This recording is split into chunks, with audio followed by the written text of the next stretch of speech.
Saudari-saudaraku terkasih dalam Tuhan Yesus Kristus, selamat pagi dan berkah dalam.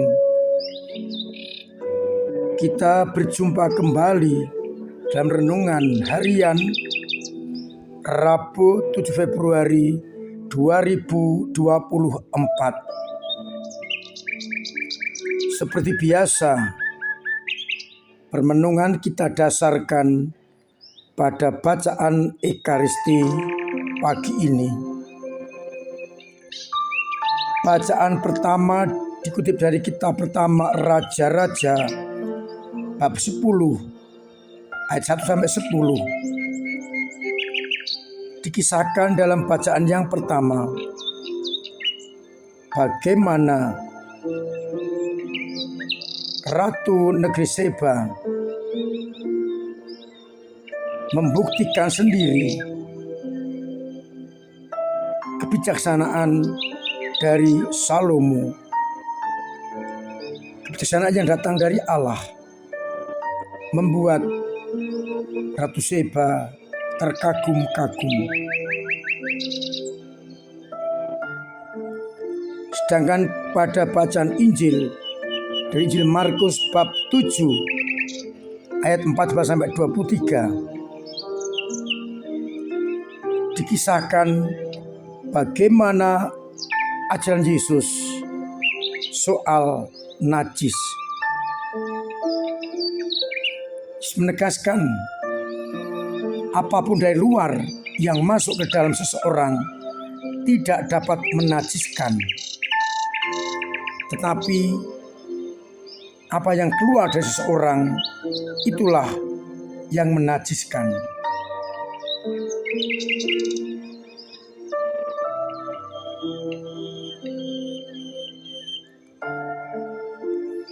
Yesus mau mengatakan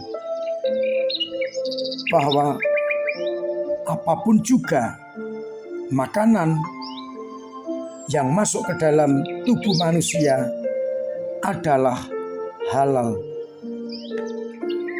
Sedangkan yang najis adalah semua yang keluar dari pikiran orang. Percabulan, pencurian, pembunuhan, keserakahan, kejahatan, kelicikan, dan seterusnya. Itulah yang menajiskan orang. Saudara-saudaraku terkasih dalam Kristus, pilihan Salomo untuk meminta kebijaksanaan dari Yahweh membuat banyak orang menjadi kagum dan merasakan kebijaksanaan itu, termasuk Ratu Seba.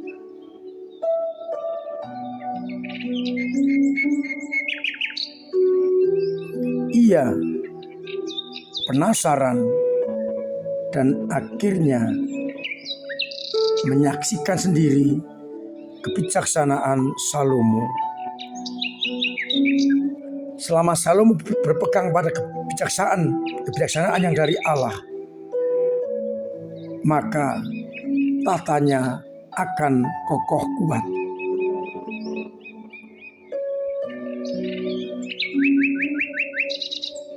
Apa yang diminta Salomo diberikan kepada Allah. Dan selama Salomo mengikuti kebijaksanaan Allah itu, ia akan menjadi besar. Pertanyaannya, apakah Salomo tetap setia? Karena tantangannya adalah keinginan pribadi. Selama Salomo berpegang pada kebijaksanaan yang datang dari Allah, maka ia aman menjadi raja seperti yang dikehendaki oleh Yahweh. Bagaimana dengan kita? Kita diberi akal budi, diberi kebijaksanaan. Namun sayangnya kita seringkali melupakan kebijaksanaan itu sehingga yang muncul adalah apa yang menjadi keinginan kita. Kita kurang bijaksana. Oleh karena itu, apapun yang diberikan Allah sebagai kebijaksanaan harus kita kawal, kita hidupi, dan kita laksanakan agar apapun keputusan kita, tindakan kita benar-benar sesuai dengan kehendak Allah. Pada Injil kita berbicara soal kenajisan.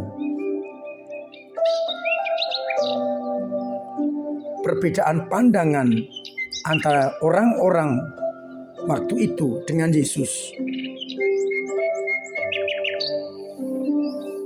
adalah soal pengertian najis. Bagi kebanyakan orang, najis adalah sesuatu yang haram, yang merusak orang. Maka Yesus menegaskan, makanan apapun tidak akan menajiskan seseorang karena hanya akan dibuang ke dalam jamban.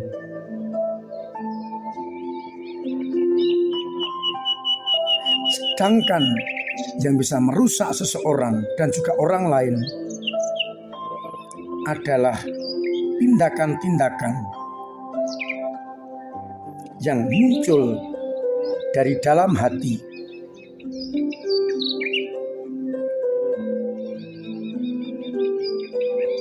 Menajiskan berarti mengotori orang itu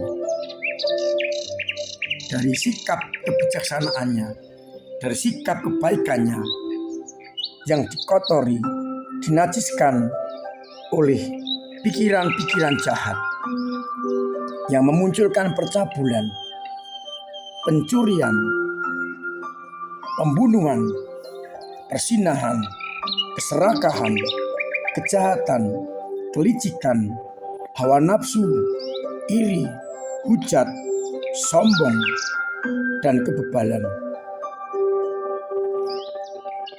Itulah yang membuat orang tidak bersih dan menjadi najis. Karena dengan pikiran-pikiran itu, akhirnya orang tidak lagi bijaksana. Maka kalau mau tidak najis, kita mengarahkan pikiran kita, kehendak kita, dan hidup kita hanya pada kebijaksanaan Allah yang diberikan kepada kita. Musuhnya adalah egoisme, kedagingan, hawa nafsu. Oleh karena itu, mari kita memahami kenajisan dengan benar,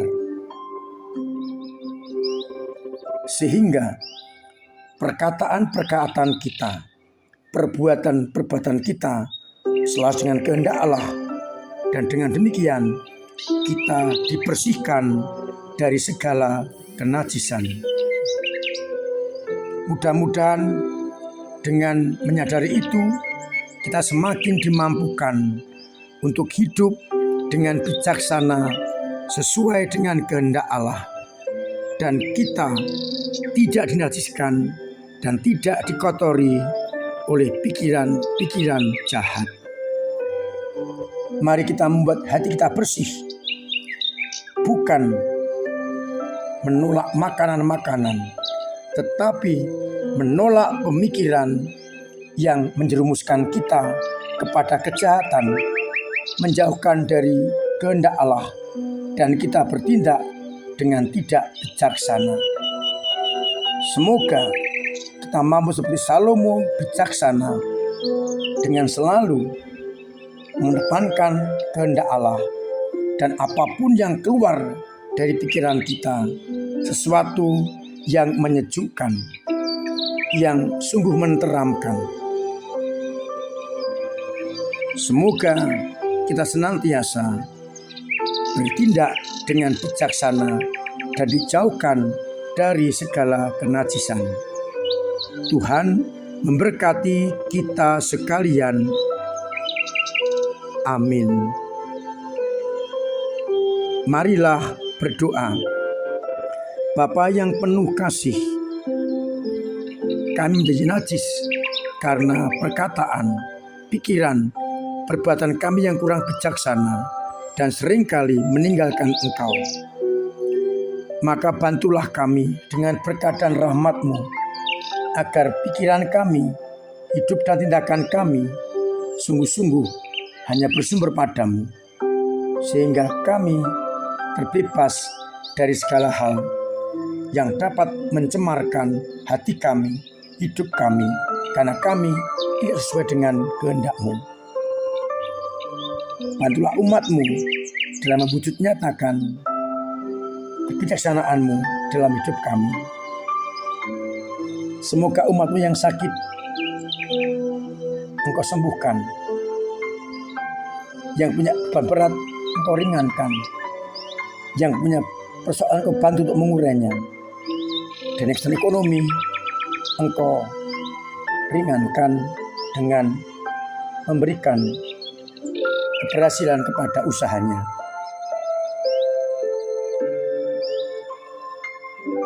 Semoga Engkau juga membantu umat-Mu yang sedang mengalami kesusahan, entah karena bencana, khususnya bencana banjir di Gubuk. Untuk itu ya Bapa, sertai kami dengan berkat-Mu sendiri, Bapa dan Putra dan Roh Kudus. Amin.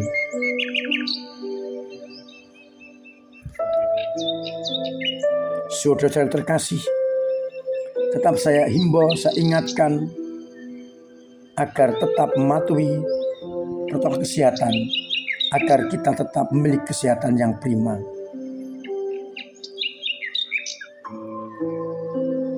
Untuk membantu meringankan korban banjir di Gubuk, paroki membuka dompet kemanusiaan untuk Gubuk. Maka umat yang ingin menyalurkan bantuannya bisa berupa sembako langsung dikirim ke gereja, ataupun dana dengan cara bisa dititipkan langsung kepada sekretariat administrasi keuangan pada Mbak Hermin, kepada saya, atau dengan memasukkan pada amplop dan dimasukkan ke dalam kotak dalam gereja dengan diberi tulisan korban banjir Gubuk, atau dengan transfer dengan nomor yang sudah di-share. Kita tunggu pada pertengahan sekitar tanggal 20.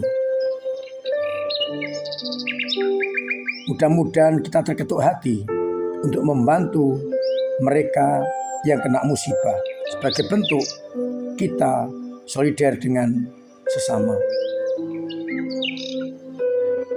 Terima kasih untuk semua yang telah berkontribusi kepada gereja dengan caranya masing-masing, dengan doa-doanya, dengan tenaga dan karya, serta dengan dananya, yang pasti akan semakin memampukan gereja melayani masyarakat dan umat. Misa Rabu diadakan sebagai berikut: Selasa sore pukul 6,